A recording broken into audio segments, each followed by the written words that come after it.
Il s'est tenu du mercredi 25 au jeudi 26 février 2025 au restaurant Zamani dans la commune de La Gombe, un atelier de rélecture du draft du plan foncier national. Ces assises ont réuni des membres du cabinet de Son Excellence Madame la ministre des Affaires foncières, les cadres de l'administration foncière, les consultants et experts de la Commission nationale de la réforme foncière, ainsi que l'ONU Habitat. L'objectif principal des travaux est d'assurer l'appropriation et l'affinage du plan foncier national en tenant compte des avancées apportées par la loi numéro 25-062 du 30 novembre 2025 portant et complétant la loi numéro 73-021 du 20 juillet 1973 portant régime général des biens, régime foncier et immobilier et régime des sûretés tel que modifié et complété par la loi numéro 80-008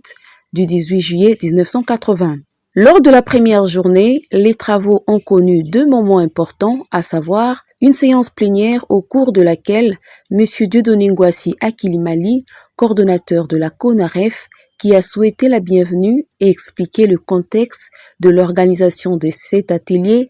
à tous les participants avant de céder la place aux consultants Raphaël Kassongo et Jacques Dibemba pour les exposés incitatifs sur le processus d'élaboration et l'économie du plan foncier national. Au nom de Son Excellence Madame Onej Selemipa,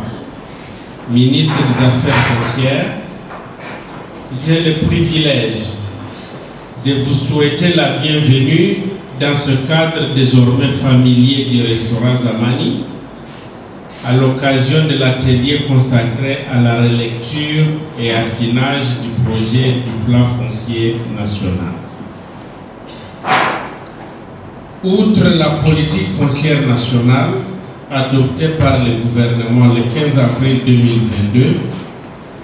qui préconise l'adoption d'un plan foncier national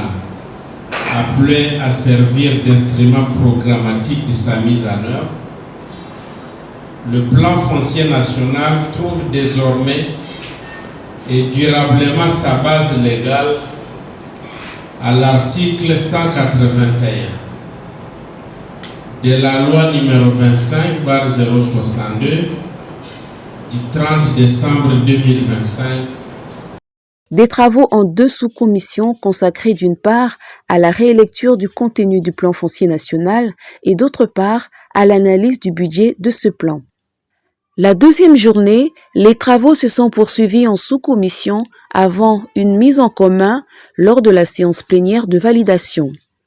Organisé sous la modération du prof Kabamba Kabata, cet atelier constitue une étape avancée en prélude à un atelier de validation qui sera organisé dans les prochains jours sous le haut patronage de Son Excellence Madame Onej Selemipa, ministre des Affaires foncières.